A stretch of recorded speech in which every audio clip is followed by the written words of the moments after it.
দিনে মোল্লা ফি সাবিলিল্লাহ ফাসাদ, অর্থাৎ কাফিরের ধর্ম হয়েছে চিন্তাশীলতা, প্রচেষ্টা আর সংগ্রাম, আর মোল্লার ধর্ম হয়েছে আল্লাহর অস্তে ফাসাদ।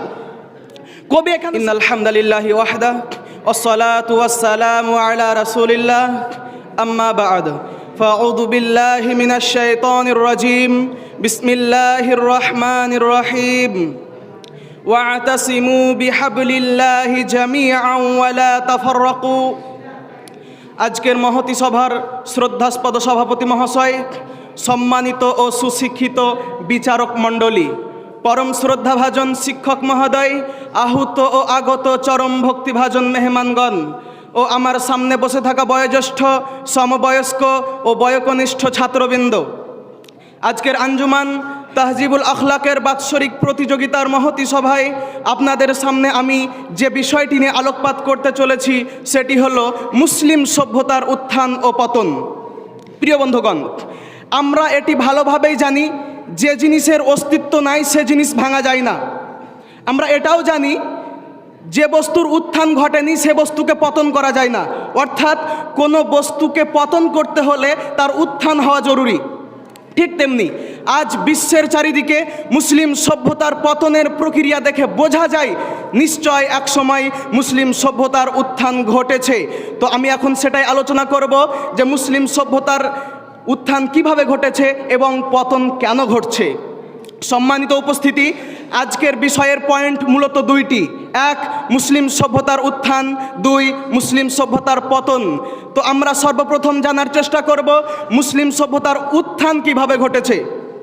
এখন যদি আমরা মুসলিম উম্মার ইতিহাস পর্যালোচনা করি তাহলে আশা করা যায় বিষয়টি পরিষ্কার হয়ে যাবে, কেননা মুসলিম উম্মার রয়েছে দীর্ঘ ইতিহাস ও ঐতিহ্য।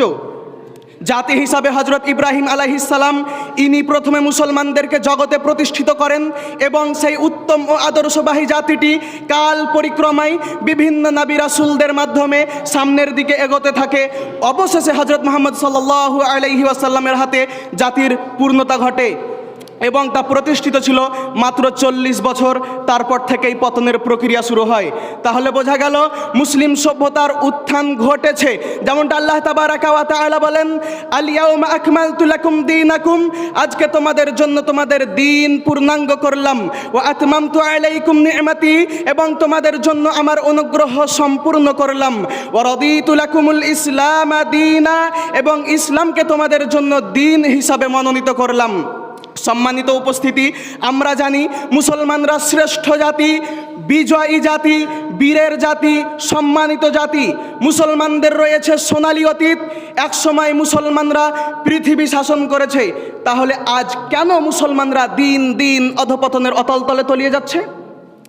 তো আমরা এখন সেটাই জানার চেষ্টা করব যে মুসলিম সভ্যতার পতনের কারণ কি।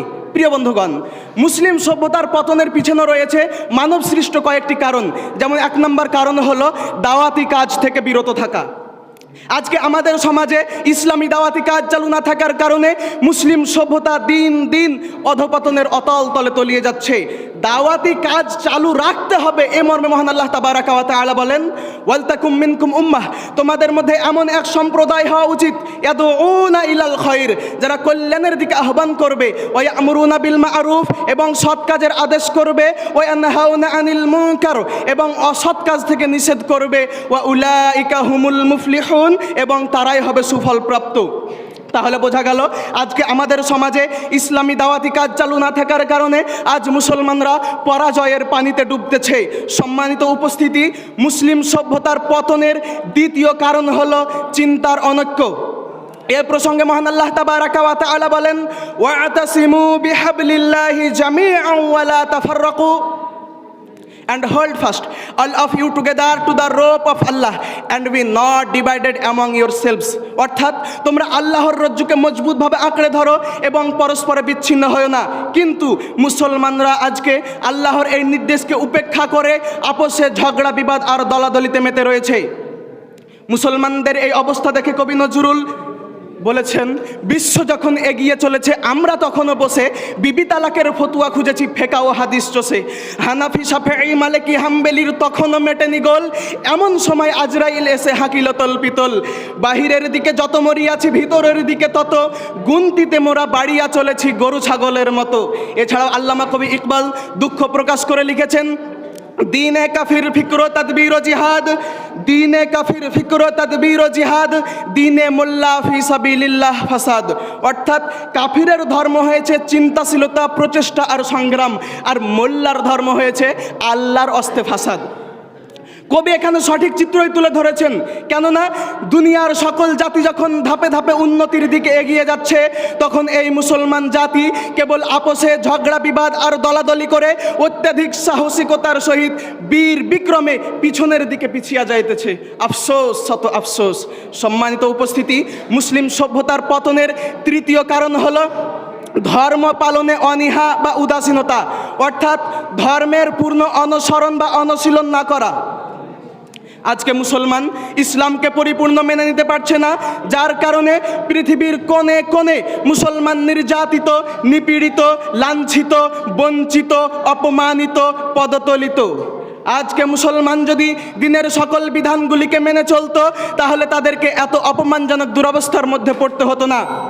যেমনটা আল্লাহ তাবারাকা ওয়া তাআলা বলেন, ওয়ালা তাহিনু ওয়ালা তাহজানু ওয়া আনতুমুল আ'লাউনা ইন কুনতুম মুমিনিন। তোমরা নিরাশ হয়ো না ও বিষণ্ণ হয়ো না, তোমরাই হবে বিজয়ী যদি তোমরা মুমিন হও। এছাড়া বিশ্বনবী বলেছেন, তারাকতু ফিকুম আমরাইন লাউ তাদিল্লু মা তামাসসাকতুম বিহিমা কিতাবাল্লাহি ওয়া সুন্নাতা রাসূলি। অর্থাৎ আমি তোমাদের মধ্যে দুইটি জিনিস রেখে গেলাম, এই দুইটি জিনিসকে তোমরা যতদিন আঁকড়ে ধরে থাকবে ততদিন তোমরা পথভ্রষ্ট হবে না। একটি হলো আল্লাহর কিতাব মানে কুরআন মাজিদ, দুই নাম্বার হলো রাসূল সাল্লাল্লাহু আলাইহি ওয়াসাল্লামের সুন্নাত। সম্মানিত উপস্থিতি, মুসলমান যদি আজকে আমরা দিনের সকল বিধানগুলিকে মেনে চলতাম, যদি আমরা আজকে নিজেকে মুমিন বলে পরিচয় দিতে পারতাম, তাহলে আমরাই হয়ে যেতাম বিজয়ী। কিন্তু এর বিপরীত হওয়ার কারণে আজকে আমরা দিন দিন পরাজয়ের পানিতে ডুবতেছি। পরিশেষে আল্লাহর কাছে দোয়া করি, হে আল্লাহ, তুমি আমাদের সকলকে সঠিক পথে চলার সুমতি দান করো। আমিন। আসসালামু আলাইকুম ওয়া রাহমাতুল্লাহ।